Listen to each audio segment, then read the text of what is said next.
तो सुखदेव गोस्वामी कहे कि भगवान अपने जुगल चरणों से पूतना के देह को अच्छी तरह से दबा करके और उसका स्तन पिए। इसलिए वह राक्षसी होने पर भी भगवान के धाम को प्राप्त की, गोलोक वृंदावन प्राप्त की, जननी गति।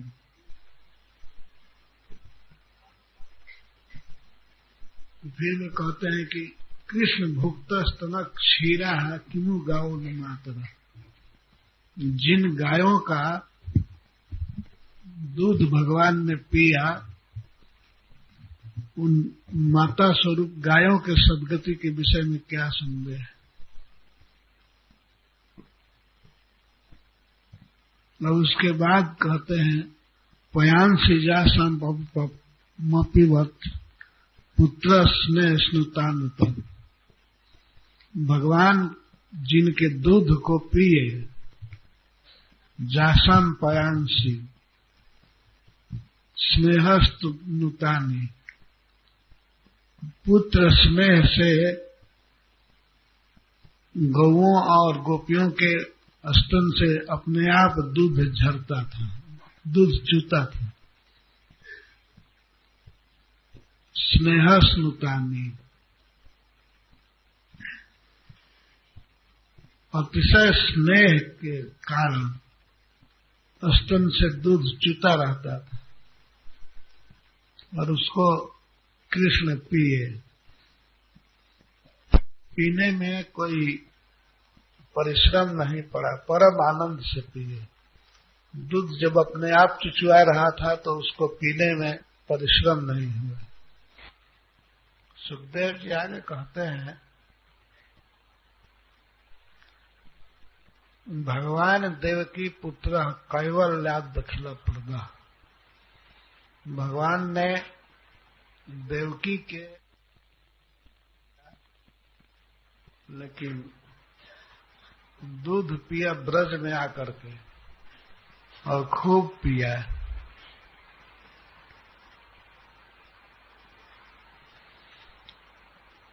देवकी जसोदा को भी कह सकते हैं, उनका भी नाम था, और देवकी वसुदेव जी की भार्या थी। तो भगवान कृष्ण कैवल्य इत्यादि सभी पुरुषार्थों को देते हैं,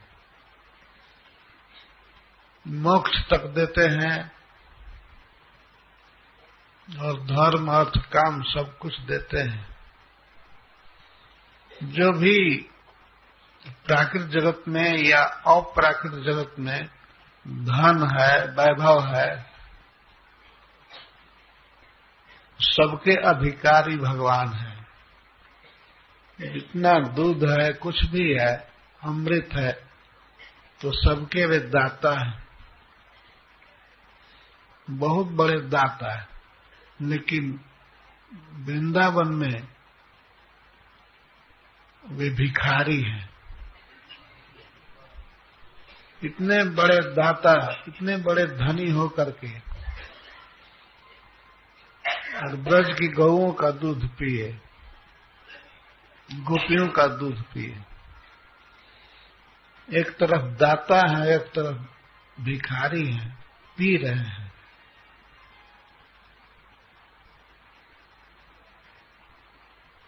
कैवल्याद अखिल प्रदः, जो सबके प्रदाता है, सब कुछ देने वाले हैं, वे इस ब्रज में लेने वाले हुए। वैकुंठ में भगवान की ये साध पूरी नहीं हो सकती थी, वहां उनको दूध नहीं मिला, तो इस ब्रज में अवतार लेकर के दूध पिए। तासाम अविरतम कृष्ण कुर्वती नाम सुतेक्षणम। और ब्रज की गोपियां और गायें कृष्ण को अपना पुत्र मानती थी। अविरतम, निरंतर, कभी भी वो भाव समाप्त होने वाला नहीं है। कुर्वतीनाम सुतेक्षणम। सुतेक्षणम ईक्षणम का अर्थ दृष्टि। कृष्ण मेरा पुत्र है, यही भाव है, यही दृष्टि है। और यह अनादिकाल अनंत काल तक रहेगा। और विरतम, इसका कभी विराम नहीं होने वाला है। कृष्ण उनके सदा के लिए पुत्र हैं। इसलिए न पुनः कल्पते राजन संसारो अज्ञान संभव। तो ब्रज की गायों का और गोपियों का अज्ञान से उत्पन्न यह संसार नहीं है। उनका संसार है और उसका कभी विराम नहीं है। इस प्राकृतिक जगत में संसार का क्या अर्थ है? संसार का अर्थ है देह, गेह, पति, पुत्र इत्यादि, और इनकी आसक्ति, इसी को संसार कहते हैं। देह में आसक्ति, गेह में आसक्ति, पुत्र में आसक्ति, पति में आसक्ति, यह संसार है। लेकिन और संसार इसलिए इसको कहते हैं कि संसरति गच्छति इति, ये चलता रहता है। कुछ बरस के लिए कोई किसी का पुत्र है, फिर साथ छूट जाता है, मृत्यु हो जाती है, अथवा मानसिक परिवर्तन हो जाता है, भाव बदल जाता है। कोई भी संबंध अस्थिर नहीं रहता है, विरत हो जाता है।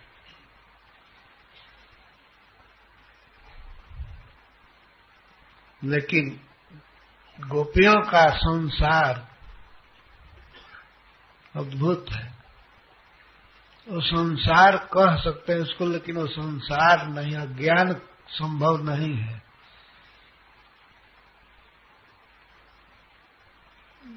देह में आसक्ति, तो देह का दूध कृष्ण पीते हैं।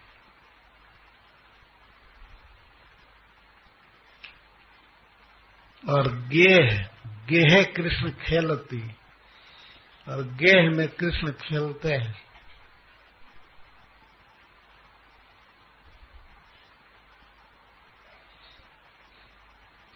और नित्य लीला है, सदा खेलते रहेंगे, कभी लीला का विराम नहीं है।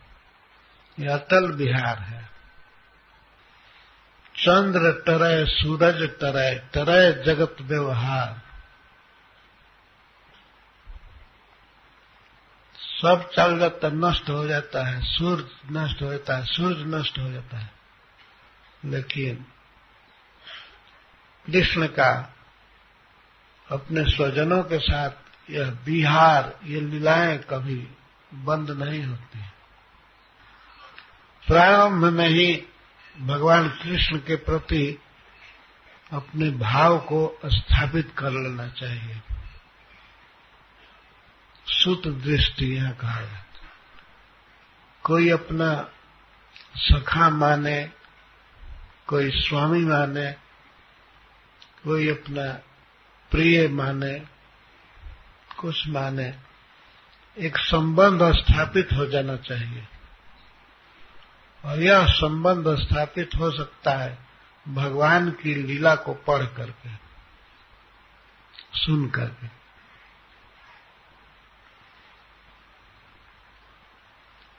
सुखदेव गोस्वामी कहते हैं, गोपियों का संसार अज्ञान संभव नहीं है, अज्ञान से उत्पन्न नहीं है। वह पूर्ण चिन्मय है, अप्राकृत है। और इस जगत का सब संबंध अज्ञान से कल्पित है। अज्ञान बस देह में मैं बुद्धि है, और देह के संबंधी लोगों में मम बुद्धि है, गेह में मम बुद्धि, सब अज्ञान से कल्पित।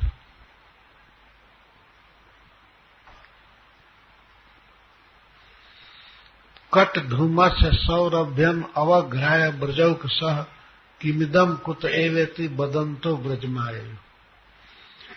जब पुतना का शरीर जलाया गया तो उससे बहुत सुगंधित धुआं निकला, अगरू के समान उससे भी श्रेष्ठ धुआं निकला, सुगंधित। तो जो लोग गोकुल से दूर थे गौ चराने के लिए या खेत में काम करने के लिए, जैसे तैसे दूर थे, बाहर थे, वे उस धुएं के सुगंध को सूंघने लगे और देखने लगे बहुत बड़ा धुआं उठ रहा था।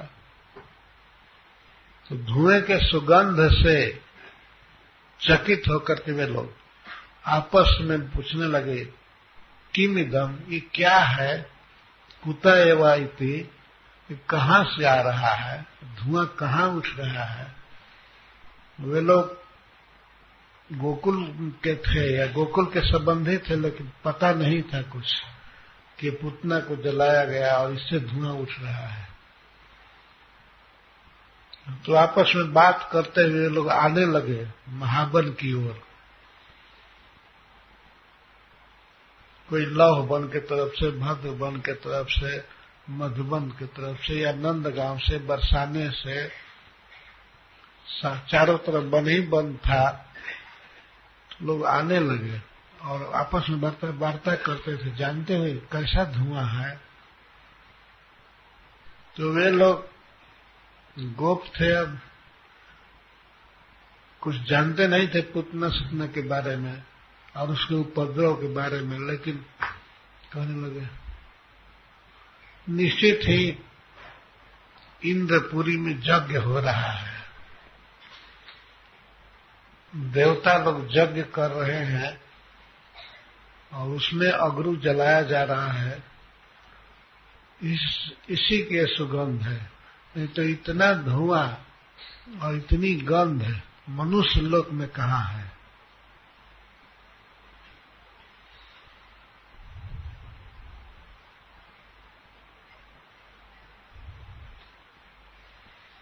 दूसरे लोग अपना कमेंट देते थे, लगता है हम अनुमान करते हैं कि अलकापुरी में कुबेर जी यज्ञ कर रहे हैं।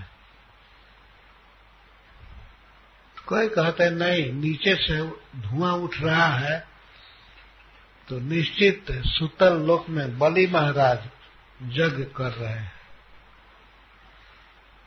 इतना अगरू कहां से जुट सकता है और ऐसी दिव्य सुगंध है। जो पहले तो शंका हुई कि कहां से आ रहा है धुआं, कैसा धुआं है, फिर सब लोग निश्चित कर लिए कि अगरू का धुआं है। तो स्वर्ग से आ रहा है, अलकापुरी से आ रहा है, पश्चिम से कभी आ रहा था। तो बात है ये वरुण वारुणी दिशा से धुआं आ रही है, तो ये वरुण नगरी विभावरी से धुआं उठ रहा है, वरुण देव यज्ञ कर रहे हैं। इस तरह कुछ मालूम नहीं था, लेकिन सुगंध इतना था और धुएं की मात्रा इतनी थी कि उसको देख करके वे लोग यही अटकलबाजी कर रहे हैं कि ये देवलोक का यज्ञ है। वहां पुतना की लाश जलाई गई है गोकुल में, उससे धुआं निकला है, उससे सुगंध निकली है, लेकिन वे लोग बात कर रहे हैं कि स्वर्ग लोक से या पाताल लोक से, वरुण लोक से, अलकापुरी से धुआं सब उठ रहा है। तो बदंतो ब्रजमायु, यह कहते हुए ब्रज में आए, महावन में आए। तो टीका में श्रील विश्वनाथ चक्रवर्ती ठाकुर कहते हैं कि नंद बाबा भी इन्हीं लोगों में थे, अभी आए नहीं थे। तो आकर के देखे धुआं निकट में उठ रहा था, तो पूछते ये क्या है, ये क्या है? ते तत्र वर्णितम सर्वे पूतना गमनादिकम। तो वहां जो लोग थे, जो पहले से देखे थे सब पूतना के शरीर को और उसके आगमन को, तो वे लोग बताए पूतना आगमन आदिकम। पूतना के आने की बात में लोग बताए कि राक्षसी आई थी और पूतना आगमन आदिकम आने का वर्णन किए। अरे वो इतनी सुंदरी बनी थी और ऐसा अभिनव कर रही थी कि मैं मां हूं, मैं दूध पिलाना चाहती हूं। तो उसके घपले में आ गई रोहिणी और जसोदा भी। उस बच्चे को दे दिया और वो दूध पिलाने लगी। और किसी को पता नहीं है कि वो अपने स्तन में विष लगाकर आई थी, किसी गोप को पता नहीं है। कोई टेस्ट थोड़े हुआ था, शरीर का पोस्टमार्टम तो हुआ नहीं। सब लोग जानते थे कि वो बाई चांस से मर गई। तो कहते थे वो राक्षसी आई थी बहुत सुंदर बन करके और वो बच्चे को लेकर दूध पिलाने लगी। वो नाटक कर रहे थे दूध ही पिलाने का, इसीलिए सब लोग कहे कि दूध पिलाने लगी। लेकिन बीच में अपने आप बहुत जोर से रोने लगी। जब किसी को पता नहीं कि कृष्ण दबा रहे थे उसके स्तन को, मुख से पी रहे थे, तो इसलिए रोने लगी। तो आपस में वर्णन करते थे, अरे वो अकस्मात बहुत जोर से आर्तनाद करने लगी, रोने लगी।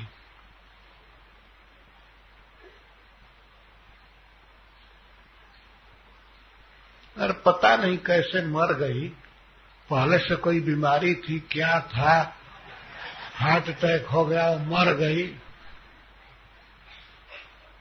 मर गई तो इसके बाद हम लोग काट कूट करके उसके अंग को फिर जलाए और जलाने पर उसके शरीर से ऐसा सुगंध निकला।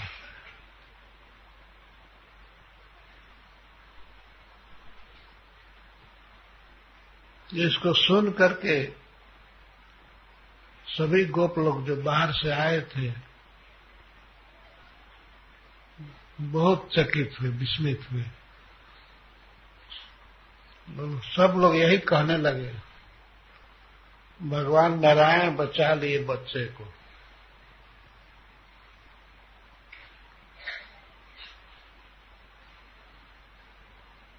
तो जो गोकुल के गोप थे वे बताए कि सबके बाद बच्चा बिल्कुल ठीक है और वो मर गई। तो उसका शव जलाया गया। तो बच्चा बिल्कुल ठीक है, इसको सुन करके नंद बाबा या और गोप सब बड़े प्रसन्न हुए।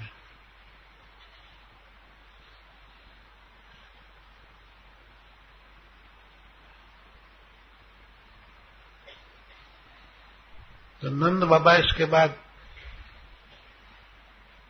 उस स्थान से जहां पूतना को जलाया जा रहा था वहां से जल्दी आए अपने पुत्र को देखने के लिए। और देखते ही गोद में ले लिए, उठा लिए। नंदः स्वपुत्रम आदाय, यहाँ स्वपुत्र कहा गया, अपने पुत्र को। तो वहां दो पुत्र थे, एक तो बलराम जी थे तो वसुदेव जी के पुत्र हैं। इसलिए सुखदेव जी स्वपुत्र कह रहे हैं। अपने पुत्र को अंकम आदाया, गोद में ले करके। सुखदेव जी के इस वचन से सिद्ध है कि श्री कृष्ण वसुदेव जी के पुत्र तो हैं ही, पर नंद बाबा के असली पुत्र हैं।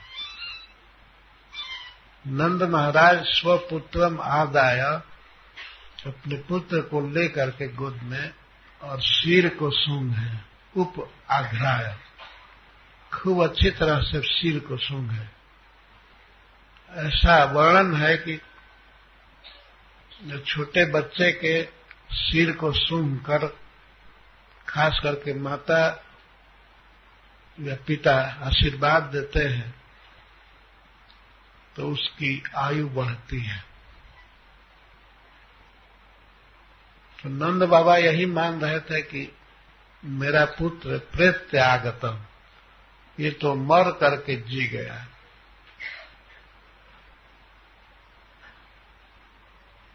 वो पूतना की भयंकरता का वर्णन सुने तो यही मानते थे कि उस राक्षसी से बच करके पुत्र जी गया, तो ये मर करके ही जिया है।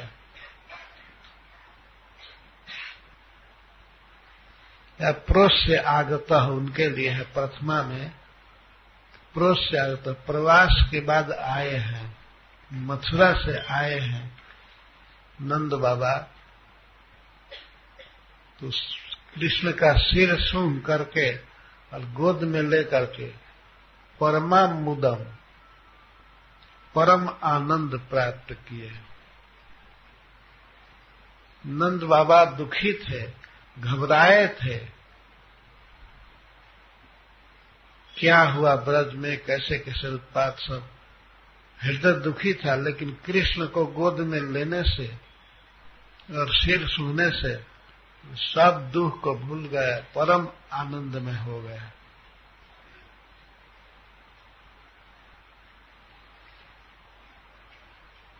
तो इस अध्याय के, इस कथा के श्रवण के फल को बता रहे हैं। या ये तत्पूतना मोक्षम कृष्णास्यार्भकम अद्भुतम शृणुयात् श्रद्धया मर्त्यो गोविंदे लभते रतिम। यह जो कोई व्यक्ति कृष्ण से आर्भकम, कृष्ण के बाल चरित को, जिस चरित में पूतना को मोक्ष मिला, सुनता है तो उसे गोविंद में रति प्राप्त होती है।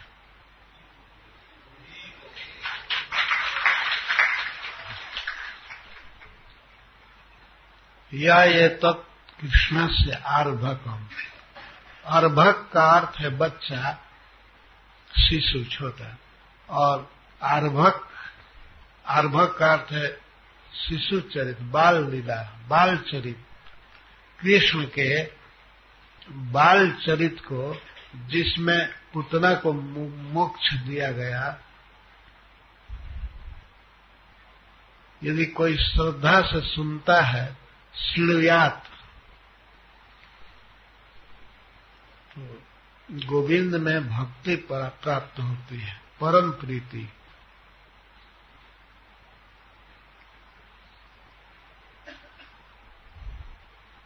पूतना को मोक्ष मिला, ये कौन आश्चर्य है। इस कथा को जो सुनेंगे उन्हें मोक्ष से भी बढ़ करके प्रेम मिलेगा, गोविंद में प्रेम मिलेगा। गोविंद लभते रहती। सुखदेव जी अपना कमेंट दे रहे हैं कथा के अंत में।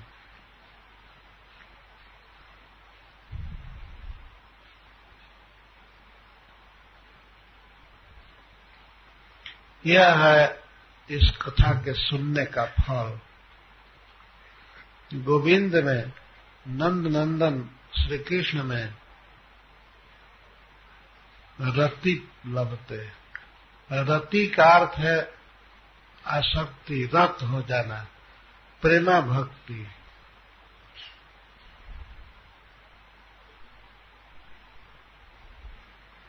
यही पंचम पुरुषार्थ है ना, मोक्ष से भी बढ़ करके है।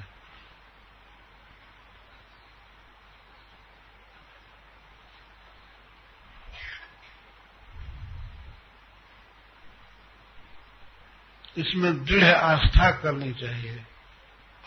यह श्रीमद् भागवतम सुनने के लिए है, पढ़ने के लिए है। ये अन्य ग्रंथों जैसा केवल उपदेश मात्र नहीं है। कभी कभी ऐसा कहा जाता है कि उपदेश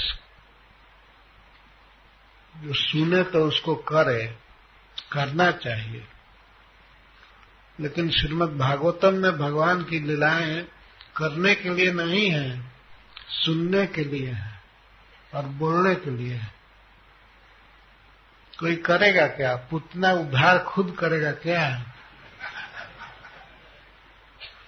तो श्रृणुयात, सुखदेव जी कहते हैं, जो भागवत के अथॉरिटी है, सुखदेव गोस्वामी कहते हैं सुनता है, सुनना चाहिए। ये सुनने के लिए है। भगवत गीता करने के लिए है, लेकिन श्रीमद् भागवतम सुनने के लिए, पढ़ने के लिए है। पढ़ना ही परिपूर्ण है और सुनना पूर्ण है। जैसे भगवान का नाम है, यह नामात्मक ग्रंथ है, प्रत्येक श्लोक मंत्र की तरह है। जैसे भगवान नाम हम लोग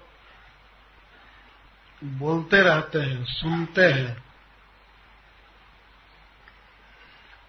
तो ऐसे यह भगवान के बारे में लिखा गया ग्रंथ है, इसमें लीला है, तो इसको बार बार पढ़ना चाहिए, सुनना चाहिए। पुतना को जो सद्गति मिली कृष्ण के आलिंगन से, दूध पीने से, वही परम सिद्धि सहज मिल जाएगी इस प्रसंग को पढ़ने और सुनने से।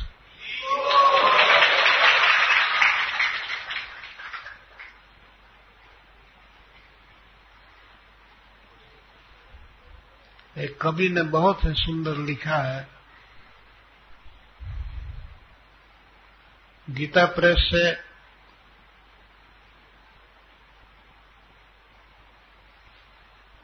नाइनटीन 1941 में एक अंक प्रकाशित हुआ था, उसे भागवतांक कहते हैं।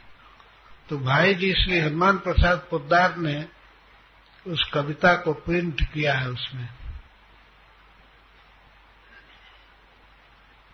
तो कवि कहता है, भागता अभाग भागवत के सुने से सदा, भागवत को सुनने से अभाग भाग जाता है। जो मनुष्य के जीवन में भाग्यहीनता है वो भाग जाती है। अल्लभ प्रसाद रहे हरि का न हर का, और भगवान हरि का प्रसाद, उनकी कृपा, और हर का, शिव जी की कृपा दुर्लभ नहीं रह जाती है। भागवत सुनने से दुर्भाग्य भाग जाता है और भगवान हरि की, कृष्ण की कृपा प्राप्त होती है और शिव जी भी प्रसन्न हो जाते हैं।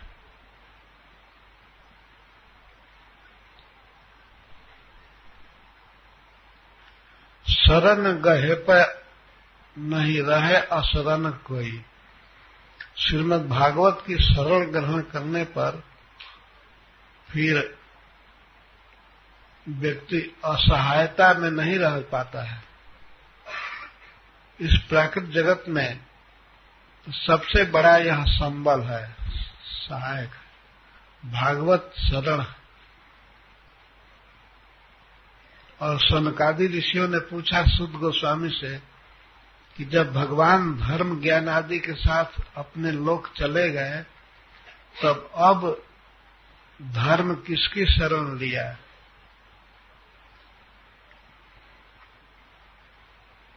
तो सुत गोस्वामी उत्तर देते हैं कि कृष्णे स्वधाम पुगते धर्म ज्ञानादि भी सह कलौ नष्ट दृशा में स पुराणार को धुनो देता। पुराणार कह,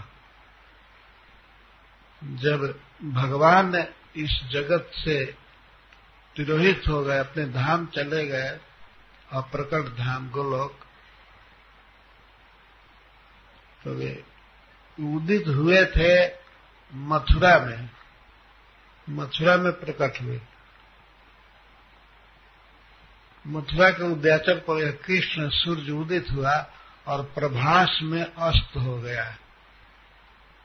प्रभास में भगवान ने अपनी लीला को छिपा लिया। तो जब ही श्री कृष्ण गए अपने वैकुंठ धाम में, तो इस जगत में यह भागवत उनके बदले में, उनके प्रतिनिधि के रूप में प्रकाश देने के लिए, ज्ञान देने के लिए, भक्ति देने के लिए उदित हुआ। प्रभास में कृष्ण सूर्य अस्त हुए तो यह भागवत सूर्य बद्रिकाश्रम में उगा। पुराणार का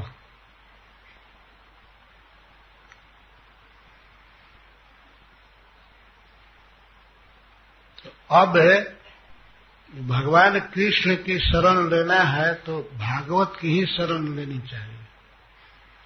तो शरण गहे पर रहे अशरण कोई नहीं। इसकी शरण लेने पर, आश्रय लेने पर आश्रयहीनता का दोष नहीं रह जाता है। ऐसा नहीं कहा जाएगा कि वो व्यक्ति अनाथ है। भागवत के साथ होना कृष्ण के साथ होना है। तेनेयंग बांगमयी मूर्ति प्रत्यक्षा वर्तते हरे। यह भगवान का शब्दमय विग्रह है श्रीमद् भागवतम। इसीलिए कवि कहता है, शरण गहे पे अशरण रहे कोई नहीं,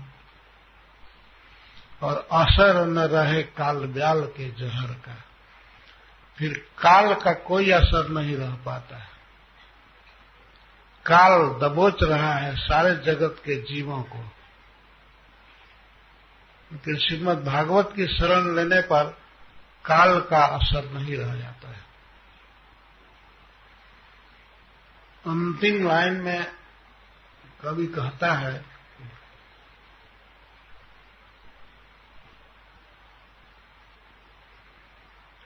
चंद सा चकोर को अमंद मिलता है मोद, नंद मिलता है गोद।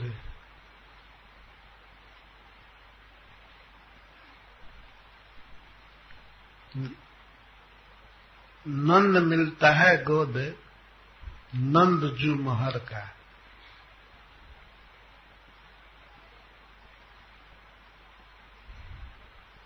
श्रीमद् भागवत से वैसा आनंद मिलता है जैसा चकोर नामक पक्षी को चंद्रमा से आनंद मिलता है।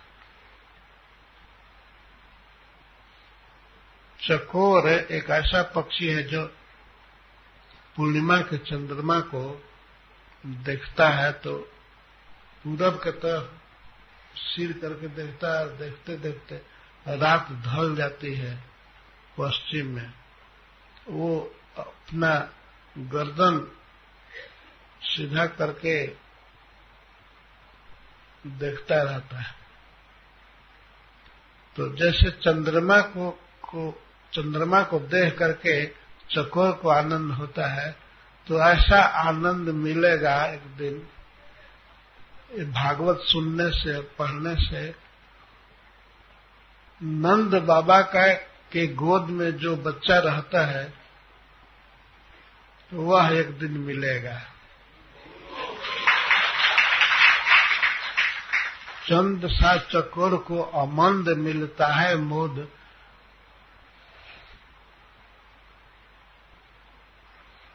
और नंद मिलता है गोद, नंद जो महर का।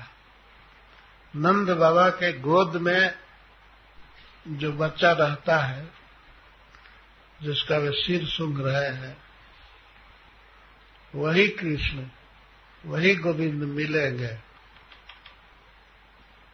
गोद में। किसको? श्रीमद् भागवत का आश्रय लेने वाले को। बहुत बड़ी महिमा है। श्रीमद् भागवत की समग्र रूप से महिमा तो कही गई है, लेकिन एक एक प्रसंग की भी अद्भुत महिमा है। इस प्रसंग की महिमा बता रहे हैं सुखदेव गोस्वामी कि इसको जो सुनेगा उसे गोविंद में रति प्राप्त होगी। यह रति प्रेम पंचम पुरुषार्थ है।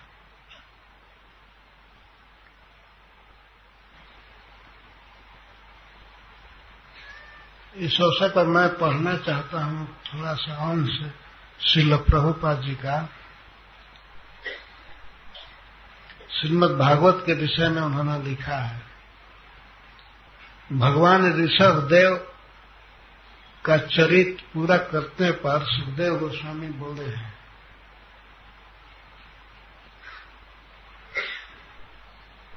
वे कहते हैं कि भगवान ऋषभ देव समस्त वैदिक साहित्य के, गौओं के, देवताओं के, सभी जीवों के स्वामी हैं।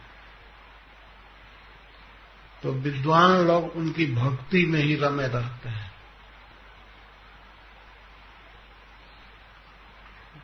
कहते हैं जस्यामेव कवयः आत्मानम् अविरतम् विविध वृजिन संसार तापोपतप्यमानम् आत्मानम् अनुसौनम् स्नापयन्तस् तदैव परया निर्वृत्या अपवर्गम नाद्रियन्ते परम पुरुषार्थम अपि स्वयं आसादितम अपि।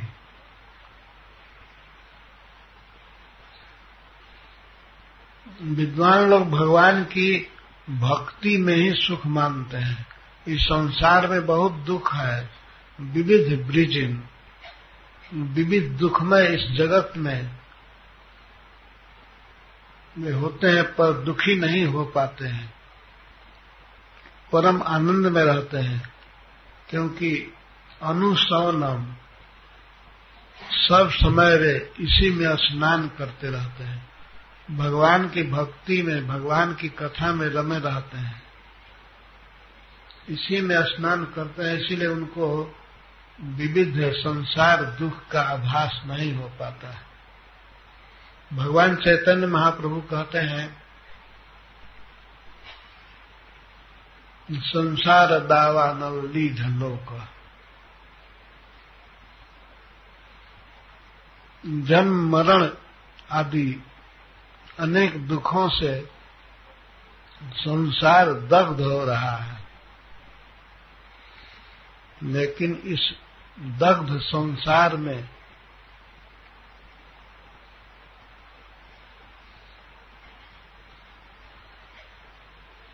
वर्षा करके इसको शीतल करने वाले कौन हैं? वैष्णव। संसार दावा नल लीढ़ लोक प्राणाय, त्राण करने के लिए जो घना घनत्व, जो निबिड़ बादल बनकर बने हुए हैं, वर्षा करते हैं। तो इस घनघोर दावानल दुखमय जगत में सुख का यही उपाय है कि अपने को बारंबार भगवान की कथा में, भगवान के नाम में लगाना चाहिए। तो इससे ऐसा आनंद होगा कि परम पुरुषार्थ मोक्ष की भी इच्छा नहीं रहेगी।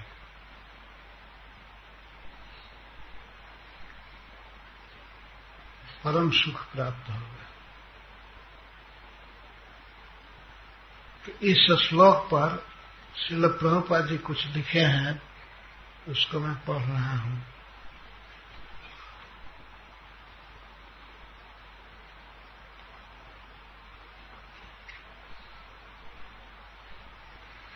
the pastimes of the Supreme Personality of Godhead and His devotees are recorded in Srimad Bhagavatam, so that those who recite them, these pastimes,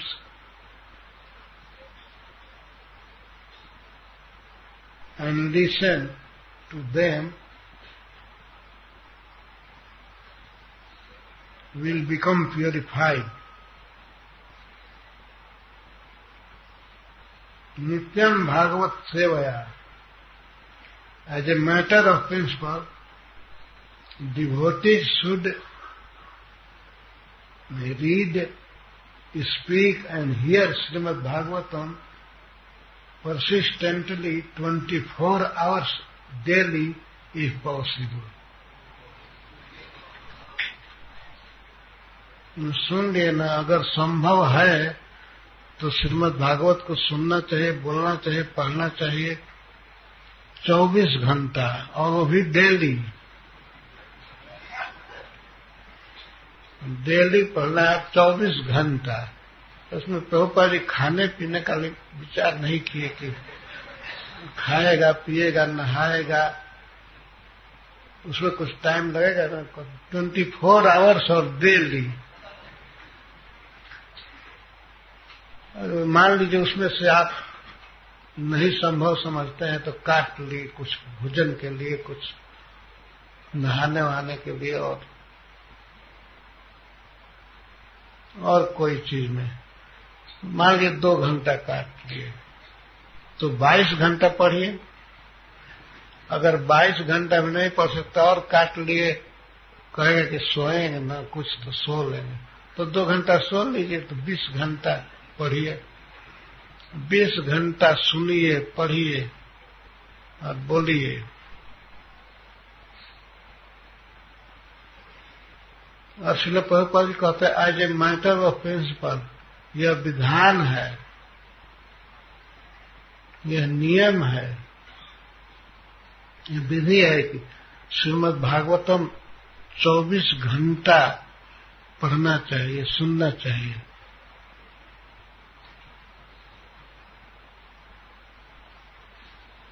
this is the recommendation of Chaitanya Mahaprabhu. Chaitanya Mahaprabhu ने कहा है, कीर्तनियो सदा Hari.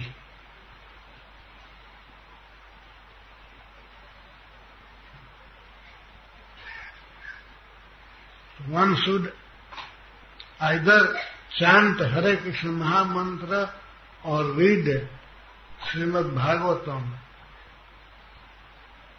and thereby try to understand the characteristics and instructions of the Supreme Person who appeared as Lord Rishabhdev, Lord Kapildev and Lord Krishna.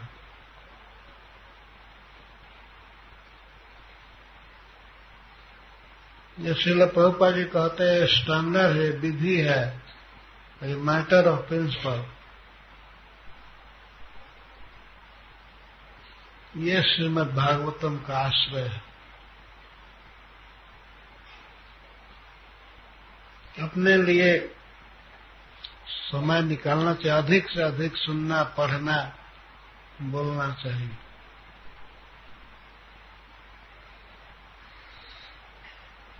तो 24 घंटे में 1 घंटा भागवत पढ़ते हैं तो ये कुछ भी नहीं है, बहुत कम है।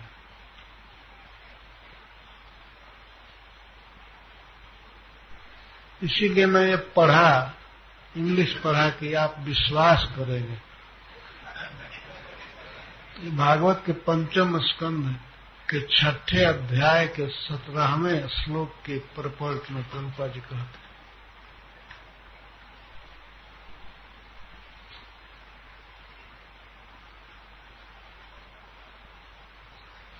यही प्रसंग मैं कहने को सोचा था दिल्ली में, लेकिन तबीयत ठीक नहीं होने से नहीं पढ़ सका।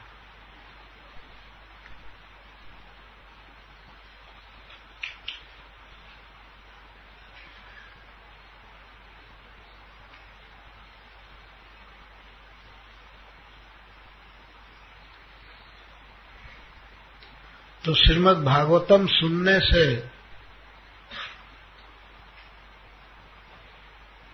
सुनने वाले को वैसा आनंद मिलेगा जैसे चंद्रमा को देखकर चकोर को मिलता है, और जैसा सुख नंद महाराज को अपने पुत्र को गोद में लेने का सुख मिलता है।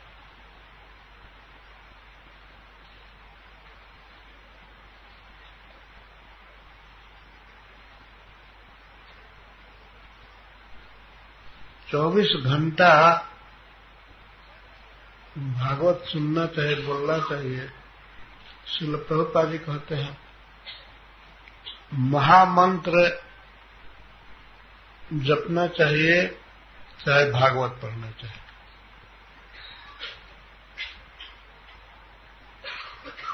इसको सुन करके प्रत्येक व्यक्ति सोचेगा महामंत्र ठीक है, तो महामंत्र जपना चाहिए, पढ़ना चाहिए। श्रीमद् भागवतम इसीलिए इतना महत्वपूर्ण ग्रंथ है, इसमें भगवान की लीला है और भगवान का नाम बहुत है। इसमें नामानंत सदसुम कितांज श्रवंत गायंत गिणंत साधव। भगवान का नाम इसमें अक्षर अक्षर में है, पद पद में है।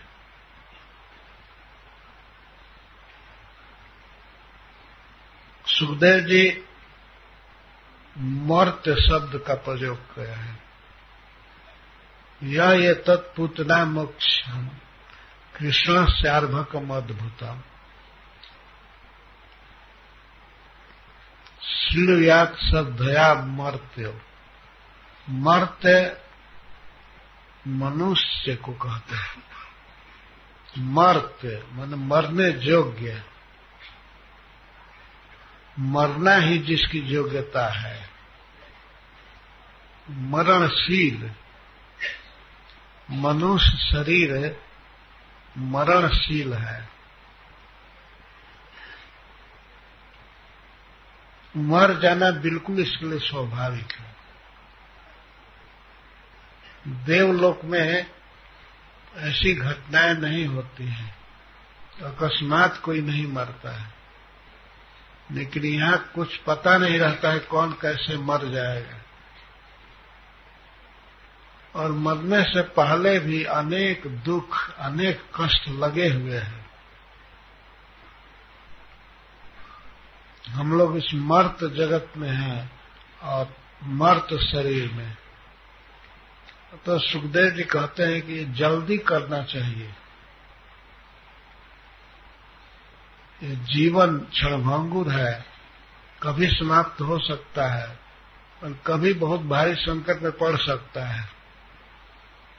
तो संकट में पड़ने से पहले, मरने से पहले जो इस शरीर से काम करना है वो कर लेना चाहिए। जो प्राप्त करना है वो प्राप्त कर लेना चाहिए, नहीं तो बहुत बड़ा विनाश है। शरीर मनुष्य का बीत जाए तो इससे बढ़ करके घाटा और कुछ भी नहीं है। तो इस मर्त शरीर में सबसे बड़ा लाभ क्या है बता रहे, यही श्रीयात, भगवान कृष्ण के विषय में सुनना। मरना तो है और जीवन संकट से भरा हुआ है, लेकिन इसी संकट के बीच में, इसी मर्त शरीर में भगवान कृष्ण के विषय में सुन लेना चाहिए और बोल लेना चाहिए। हरे कृष्णा कृष्णा कृष्णा हरे हरे, हरे राम राम राम हरे। अन्यथा मरते कहने का क्या मतलब है? मरते से तात्पर्य है कि मनुष्य जीवन में चारों तरफ से विपद है, संकट है। शरीर एक ही दिन मरेगा ऐसी बात नहीं है, यह प्रतिदिन प्रति क्षण मर रहा है। जैसे दीपक की शिखा होती है, तो शिखा देखने में लगते हैं कि यह अखंड है, लेकिन वो जलती रहती है, उसका ऊपर के भाग समाप्त होता रहता है, प्रत्येक क्षण धारा बहती रहती है। जैसे शरीर मरता रहता है,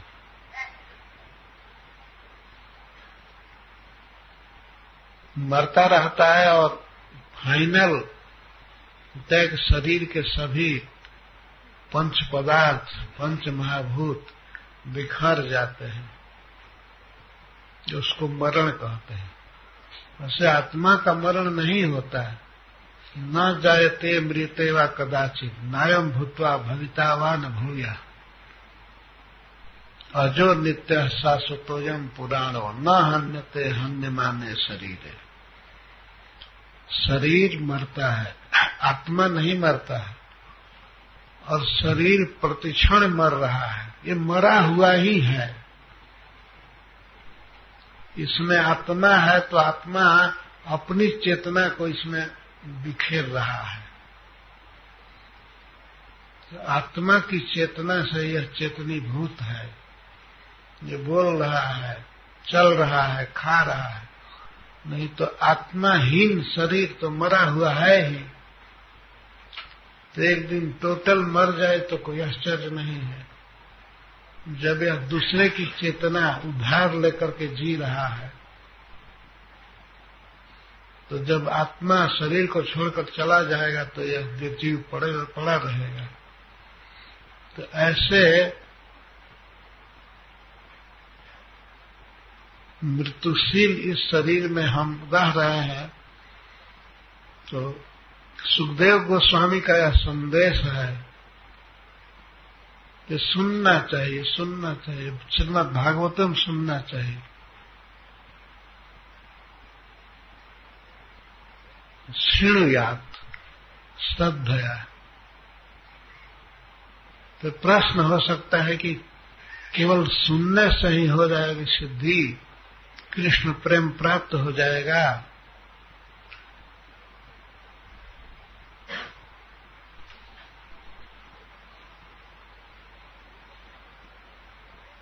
ये तो केवल सुनने का ही उल्लेख कर रहे हैं।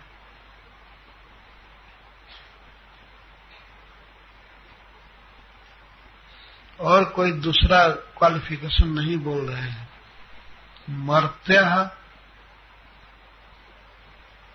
और श्रद्धया, श्रद्धा से सुने कि ये घटना बिल्कुल सत्य है, पूतना का आना और कृष्ण का पूतना को मुक्ति देना यह भी बिल्कुल सत्य है। ये विश्वास करके इसको पढ़ना चाहिए, सुनना चाहिए।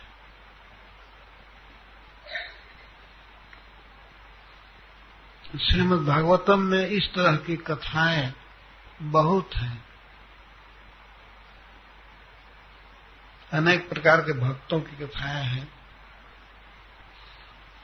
जैसे अम्बरीश महाराज, वृत्रासुर,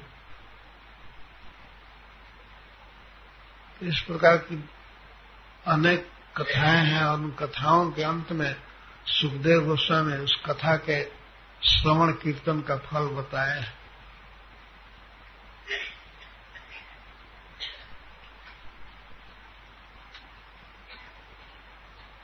हम मनुष्यों की दशा देख करके सुखदेव गोस्वामी कहते हैं, अरे मरने वाला व्यक्ति है और कुछ कर नहीं पाएगा, क्या करेगा? बैठ करके सुने, सुनने से ही जीवन का परम फल मिल जाएगा।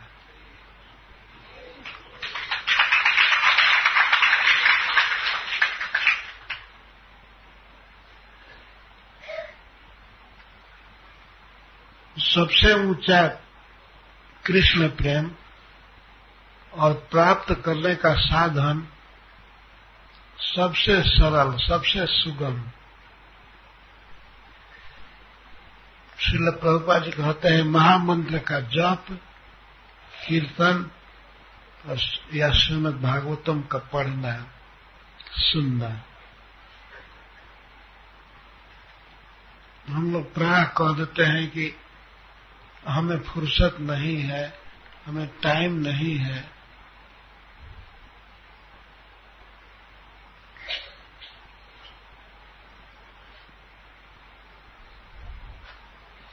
तो हमें फुर्सत नहीं है, यह कौन बहुत बड़ा साधन हुआ। फुर्सत नहीं है, इसी से थोड़े कृष्ण कृपा कर देंगे। सुखदेव गोस्वामी का यह अमर संदेश याद रखिए। ये तत्पूतना मोक्षम कृष्ण सार्भक मद्भुतम शृणुयात श्रद्धया मर्त्यो गोविंदे लभते रहते। कृष्ण से आर्भकम, कृष्ण का यह अर्भक चरित, बाल चरित अद्भुतम, यह अद्भुत है।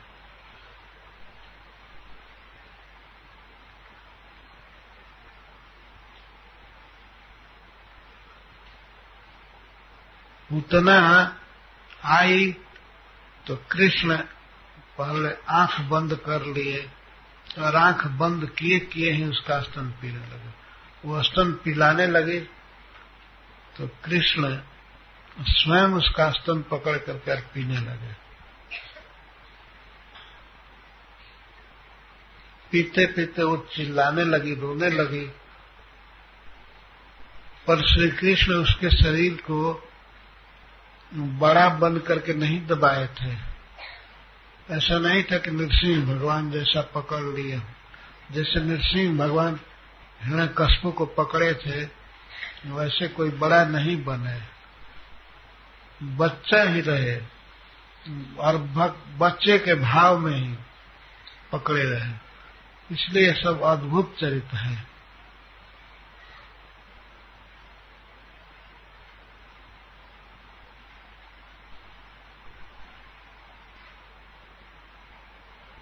और गोलोक धाम दे दिए,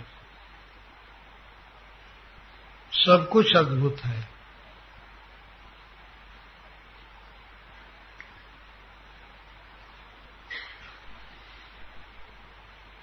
और कृष्ण ऐसा नहीं था कि उसका स्तन को जोर लगा करके दबाए और दांत गड़ाने लगे। दांत तो था ही नहीं, अभी तो 5-6 दिन के बच्चे थे, तो दांत कहां से। वैसे कोमल होठों से जीभ से उसको स्तन को दबाए, तो सब कुछ अद्भुत है।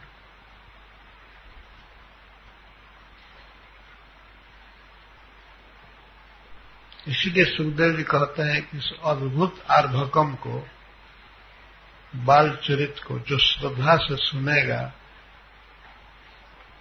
उसे कृष्ण में प्रेम प्राप्त होगा।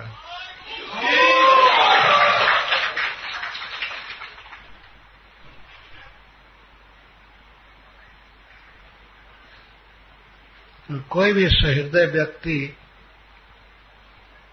ये जब सुनता है कि पूतना जैसी अपराधिनी राक्षसी को उन्होंने माता यशोदा की गति दे दिया, जब भगवान की कृपा पर सहज विश्वास हो जाता है और वह व्यक्ति अवश्य भक्ति करता है भगवान की।